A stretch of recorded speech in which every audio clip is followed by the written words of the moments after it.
The lost trail. They weren't supposed to be here. That much was clear. The four friends, Tom, Sarah, Dylan, and Lena, stood at the edge of the forest, staring at the endless stretch of trees ahead. What was meant to be a tribute hike in honor of their late friend Mark had taken a wrong turn. "This is definitely off the trail," Lena muttered, studying her GPS, which now displayed an empty map. "It doesn't make sense. It was working fine earlier." "Great," Dylan said, running a hand through his hair. "First the map screws up, and now this. We'll never make it back before nightfall." Tom threw his backpack down, frustration evident on his face. "We shouldn't have split off from the main path." He glanced at the others. Mark would have hated that. Mark. The silence grew heavy as his name lingered between them. It had been months since his death, an accident none of them could fully talk about, but they all carried it like a weight. The trip was supposed to be a way to reconnect, to heal.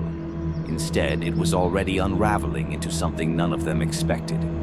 "We have a few hours of light left," Sarah said gently, trying to keep everyone grounded. "Let's just keep moving and see if the trail picks up. Worst case, we camp and figure it out in the morning." Reluctantly, the others agreed. Packs were slung back onto shoulders, and they ventured deeper into the forest, unaware that the woods were watching. Whispers among the pines. As they walked, the air seemed to shift. Shadows stretched unnaturally long, and a cold breeze whispered through the trees, carrying fragments of words they couldn't quite understand. "These trees..."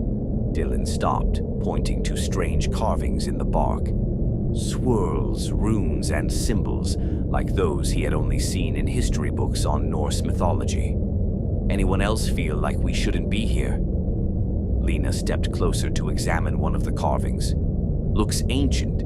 Maybe it's part of some old Viking myth." "It's just a forest," Tom snapped, though his voice wavered. He kept his focus forward, pretending the growing unease gnawing at his gut didn't exist. "Let's keep moving."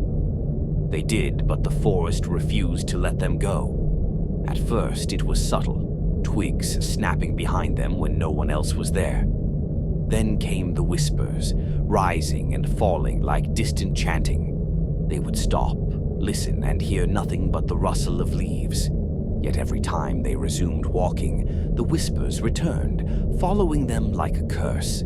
As the hours wore on, they found no sign of the main trail. Instead, they came upon things that should not have been there.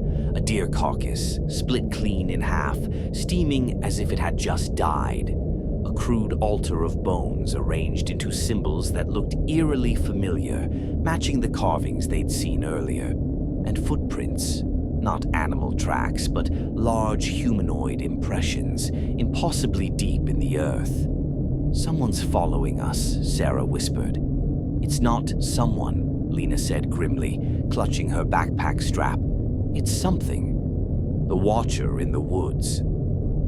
Dusk settled over the forest, plunging them into darkness. They made camp reluctantly, with no other option. Dylan built a fire while Tom sat apart from the group, staring into the distance, lost in thought. "I keep thinking about Mark," he said suddenly, breaking the silence.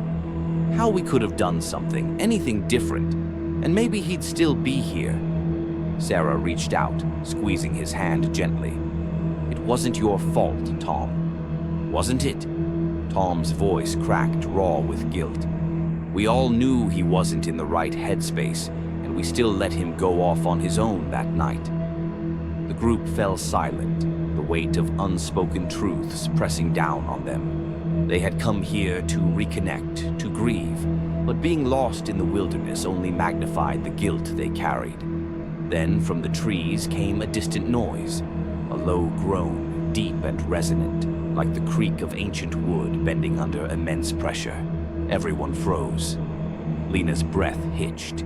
"Did you hear that?" "Yeah," Dylan whispered, gripping his flashlight. "We need to leave, now." The chase begins. They scrambled to pack their gear, hearts pounding in their chests. But before they could move, the forest erupted with sound. Twigs snapped, branches cracked, and something large, something ancient, moved between the trees. It was not a bear, not a wolf, not anything that belonged in the natural world.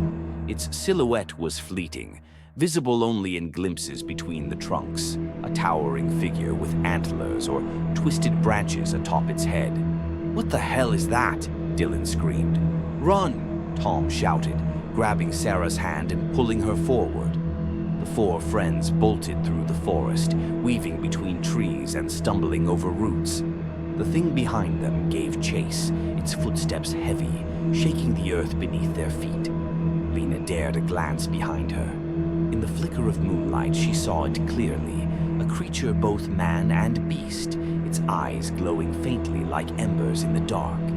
A stag's skull crowned its head, its body covered in rotting fur and bark-like skin. It let out a guttural growl, and she knew, deep in her bones, that it was no animal. It was something older, something that had been waiting. The forgotten path. The forest grew denser as they ran, branches clawing at their clothes and faces. Panic clawed at their throats as the creature closed in, never tiring, always one step behind. "Up ahead," Tom shouted, pointing toward a narrow ravine. "We can lose it." They plunged into the ravine, sliding down muddy slopes until they hit the bottom. Scrambling to their feet, they found themselves in a strange clearing surrounded by ancient stone pillars covered in the same Norse symbols they had seen earlier. This isn't on any map," Lena whispered, her voice trembling. A low hum filled the air, and the forest seemed to hold its breath. The pillars thrummed with ancient power, as if they were some kind of barrier, a boundary between two worlds. The creature stopped at the edge of the clearing, snarling. It paced along the invisible line, unable or unwilling to cross. "We're safe. For now," Sarah whispered, clutching her knees and gasping for breath. But the creature didn't leave. It watched them, eyes glowing with a hunger that would not be denied for long. A final choice.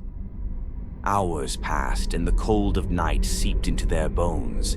The ancient evil still circled the clearing, waiting. The four friends huddled together, shivering both from the cold and from fear. "There's no way out," Dylan muttered. "We're trapped." Tom stood, his expression grim. "Not all of us." "What are you talking about?" Lena asked, panic rising in her voice. Tom's eyes were hollow. "It wants a sacrifice." "No!" Sarah grabbed his arm, tears welling in her eyes. "We're not doing this, Tom. We stick together." But Tom shook his head. "This is the only way. If one of us stays behind, the others might make it out."